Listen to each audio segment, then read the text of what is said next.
बिस्मिल्लाहिर्रहमानिर्रहीम। अच्छा, हमारे यहाँ जो एक टर्म यूज़ होती है, ट्रायल इन एब्सेंशिया, यानी ऐसा ट्रायल जो कि मुल्ज़म की गैर मौजूदगी में कंडक्ट किया जाए और उसमें सज़ा दी जाए। तो उसकी बेसिकली दो सूरतें होती हैं और वो इस तरह होती है कि अगर तो एक एफआईआर में एक ही अक्यूज़ड है, तो उस जो अक्यूज़ के अगर वो ट्रेस नहीं हो रहा, वो एब्सकॉन्डर हो गया हुआ है, इश्तिहारी हो गया हुआ है और उसका प्रोसेस प्रोक्लेमेशन और प्रोसेस अंडर सेक्शन 87, 88 और 89 सीआरपीसी हो चुका है, लेकिन वो उसके बावजूद ट्रेस आउट नहीं हो रहा और उसके गिरफ्तारी अमल में नहीं लाई जा सकी।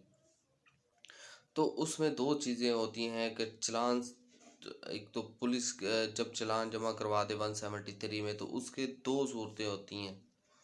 वो ये होती है कि या तो ट्रायल इन एब्सेंशिया कर लें, यानी ट्रायल कंडक्ट कर दिया जाए मुल्ज़म की गैर मौजूदगी में और सज़ा सुना दी जाए और या बरीयत हो जाए, जो भी हो।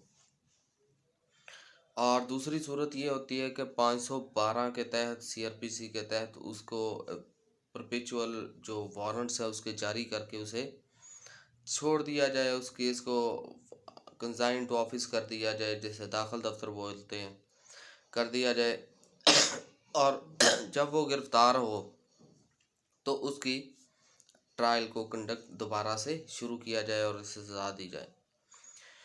पहले ऐसा होता रहा है कि हमारे यहाँ ट्रायल इन एब्सेंशिया होता था, ट्रायल को एब्सेंशिया ट्रायल कर देना और उसकी सज़ा हो जानी और उसके बाद परपेचुअल वारंट जारी हो जाने, जब उसे सज़ा हुई और वो डायरेक्ट जेल जाएगा गिरफ्तार होते ही, और क्योंकि सज़ा हो चुकी है और वो अपनी ऑब्जर्व करेगा जितनी उसे पनिशमेंट, इम्प्रिजनमेंट, फाइन, व्हाट्सएवर जो भी फाइन हुआ उसे जजमेंट में।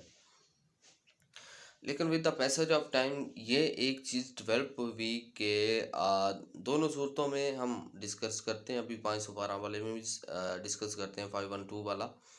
पहले ये बताते हैं, पहले ये होता था कि ट्रायल इन एब्सेंशिया कंडक्ट हो जाता था, लेकिन with the passage of time ये एक जो प्रिंसिपल जो इस्टेब्लिश हो गया और number of judgments is there regarding this, कि this trial, like trial in absentia is against a fundamental right of the person or accused, that's violation of article 110A and article 9 fair trial and liberty of life।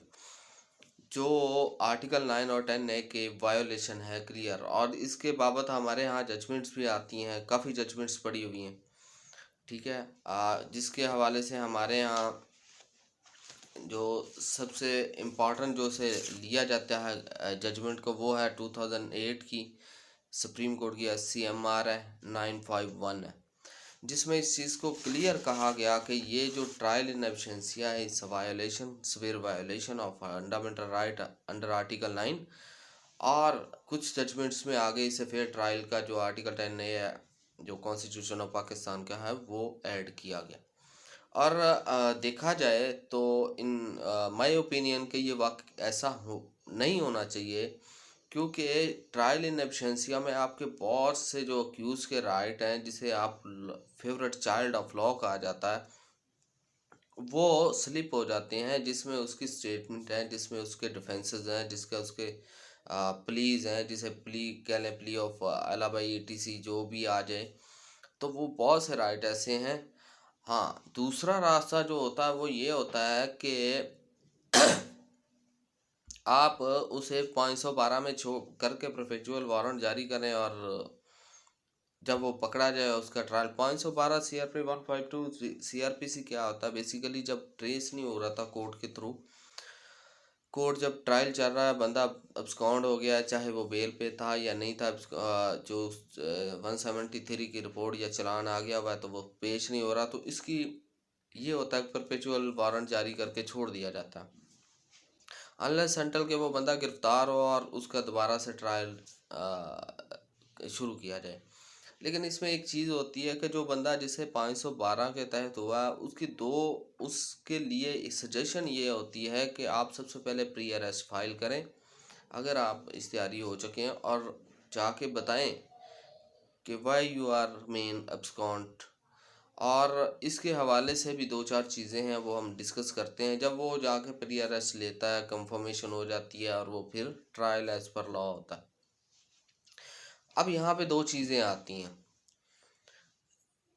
एक तो वो है कि absconder और abscond की जो time limits हैं, ये याद रखिए कि जो abscondus is not a ground to discuss denial of bail or any other thing unless until it's a considerable period।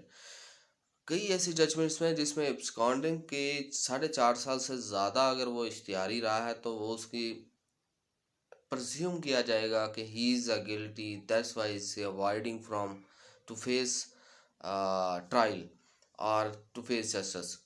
तो 4.5 से पहले तो, और अगर उसे ज़्यादा हो जाता तो उसमें कोर्ट्स जो है रिलक्टेंट हो जाती हैं और उस पर रिग्रेट करती हैं और उस पर डिनाइल करती हैं, इवन बेल्स पे भी कि भाई आप जानबूझ के इतनी देर रहे हैं। हाँ, साल 6 माह और इसके हवाले से जजमेंट्स पड़ी हैं। एब्सकॉन्डिंग कोई ग्राउंड नहीं होती और एब्सकॉन्डिंग की बेस पे अकेली पे सज़ा भी नहीं होती बंदे को। ये करॉबोरेटिव एविडेंस है और सर्कमस्टांशियल एविडेंस है, करॉबोरेटिव है। इसके अगर कनेक्टेड अदर जो प्रूव होते हैं तो फिर उस पर सज़ा होती है, अदरवाइज इस पर अकेले पे सज़ा भी नहीं होती। कहने का मकसद ये है कि जो एब्सकॉन्डेंस है इसकी कोई भी ऐसे नुकसानात नहीं आते आपके ट्रायल में। आपको इसके बेस पे आपको सज़ा हो जाए या इसकी बेस पे आपकी बेल खारिज हो जाए या ऐसा। Abscondence is not a ground to rejection of the bail और रिजेक्शन और पनिशमेंट इन एनी केस। कई केसेस ऐसे होते हैं और हमारे यहाँ ये चलते हैं।